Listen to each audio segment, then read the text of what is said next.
Bonjour, je m'appelle Hélène Joannet, je suis gérante de la société Algorithme, société éco-responsable et présidente de la SAS Les Algues de l'Île de Ré.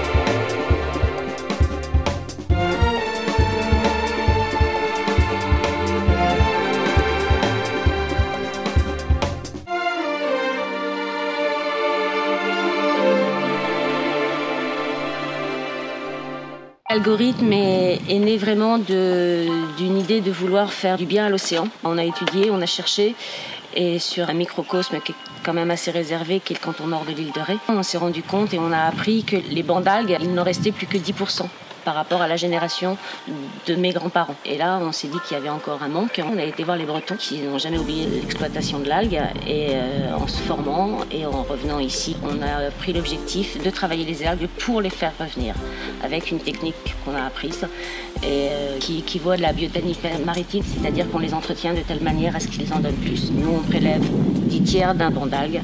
L'objectif est que sa saison d'après, il y en ait 2 fois plus. Ça fonctionne. Ça fait 4 ans. On a eu des retours avec les autorités de protection de l'environnement et ça fonctionne, donc on continue. C'est une solution alimentaire, c'est certain. La première question à se poser, c'est pourquoi les faire revenir?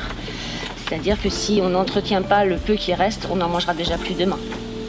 Sur le problème de la surexploitation, donc c'est comment d'abord les faire revenir et savoir les manger en effet. Pourquoi les manger? C'est simple, le légume de terre le plus riche que vous ayez, c'est le brocoli, la famille du chou. Et l'algue la plus faible est déjà nettement plus riche que le brocoli. Donc la laitue de mer par exemple ou la honori sont beaucoup plus importantes. Après c'est un aliment facile à consommer, que ce soit en paillettes ou après pour les plus audacieux en effet en feuilles entières. Il faut vraiment l'assimiler, je sais pas, à de l'oseille, à de l'épinard, parce qu'en effet elles sont plus en feuilles, mais c'est vraiment un légume marin. Juste oublié. Il faut savoir que les algues arrivent par champ, c'est-à-dire qu'en effet, l'algue a besoin d'être coupée. Ça a été la grosse méconnaissance pendant des années. On n'arrache pas l'algue, sinon on la tue. C'est ce qui a fait qu'elle est partie pendant toutes ces années. Donc après, c'est plus en effet de tailler pour faire revenir. Par contre, c'est des champs. Il faut vraiment s'imaginer que chaque algue a sa place avec des champs qui s'équilibrent les uns avec les autres. S'il y a des interventions multiples sur ce même champ, imaginez votre rosier, vous êtes plusieurs à tailler les rosiers, là il va y avoir un souci. C'est toute la sensibilité de l'algue comme toute la sensibilité de tout végétaux.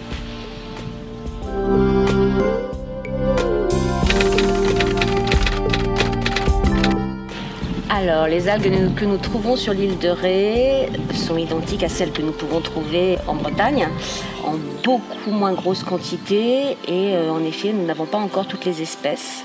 Nous avons la laitue de mer, la honori, le nori, le wakame.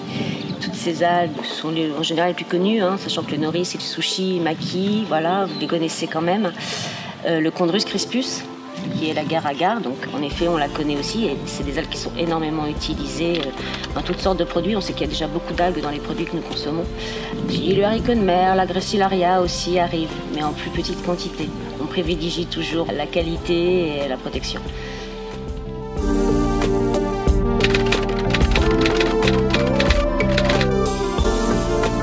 Les Bretons ont un territoire très très riche avec des criques, avec du marnage et des courants importants, le marnage étant la hauteur des marais.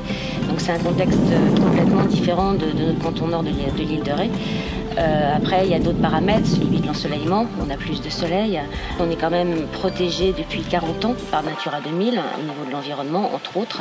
Et on a aussi cette grosse protection du Gulf Stream qui a été flagrante l'autre jour pour la pollution, où on a la chance de bénéficier que du 4e courant du Gulf Stream, alors que le Gulf Stream impacte fortement les côtes du Nord, plus en bas. Et nous, l'île de Ré étant renfoncée dans l'Anse, on a aussi ce bénéfice-là.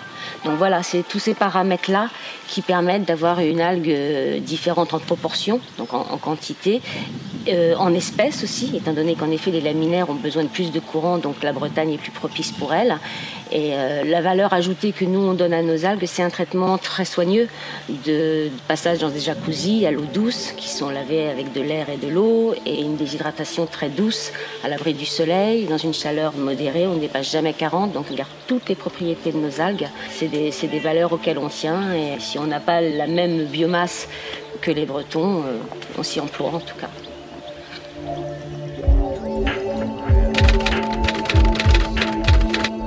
Nous vous les présentons en paillettes pour la facilité de consommation, c'est-à-dire que c'est plus comme du persil, de l'estragon, de la ciboulette, vous le mettez en fin de cuisson. Mais après, les algues, ce ne sont pas des herbes, donc elles ont vraiment chacune leur saveur. Alors c'est l'image que je prends souvent dans un plat de ratatouille. À un moment, vous allez préférer l'aubergine à la courgette. Et bien là, c'est pareil. Les algues, quand vous les goûtez, il y a un moment, dans le bouquet garni, vous allez préférer le thym au laurier. Il y en a des musqués, il y en a des thés verts, il y en a des très agrumatiques. En effet, la laitue de mer se marie à merveille avec tout ce qui est sucré. Mélange océane, nori, laitue de mer et aonori. Dans le muesli le matin ou la compote, c'est d'une facilité. Pommes de terre, vous faites revenir des pommes de terre et vous mettez vos algues à la place du persil. Ça match, ça va se réhydrater dans votre plat sans aucun souci. Dans la semoule, c'est merveilleux. Sur les petites tomates, vous mettez de l'aonori et de l'eau du nori. Vous allez voir, c'est un délice. Les bienfaits de l'algue sont nombreux, c'est des solutions alimentaires. On sait qu'on a des carences de B12 de plus en plus, on sait qu'on a de la protéine. Là, c'est des réponses par le végétal, c'est-à-dire que si je vous dis 10 grammes de nori équivaut en apport de protéines à une côte de bœuf, vous avez tout compris. On a toutes sortes de protocoles lancés au niveau des universitaires où on sait que la consommation peut enrayer ou prévenir en tout cas de certaines faiblesses qu'on a de plus en plus. Les bienfaits sont nombreux, on n'invente rien. Manger de l'algue ou par le soin, par la peau, est d'un bienfait articulaire, minceur, digestive. Que ce soit en Asie, ils se soignent énormément avec les algues. Les attraits, il faut aller les chercher et voir de quoi on a besoin. Et il y a des solutions. L'algue en fait partie.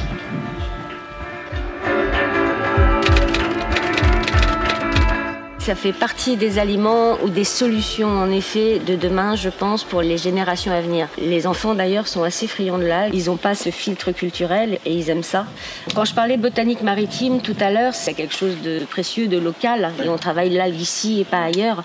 Et je crois que si en effet on arrivait à chacun bien connaître son territoire et à savoir ce qu'on peut en tirer de sa richesse et à lui redonner, on met de plus en plus de champs en friche, c'est pas pour rien, on a compris des choses. Nous, on a réussi à tirer quelque chose de positif sur un endroit qu'on connaît. Et chaque territoire a ses richesses. C'est un aliment, vous avez compris, très sain, qui peut avoir une production, si elle est faite intelligemment, importante. Et là, oui, je crois. Il suffit juste de ne pas marcher sur la tête.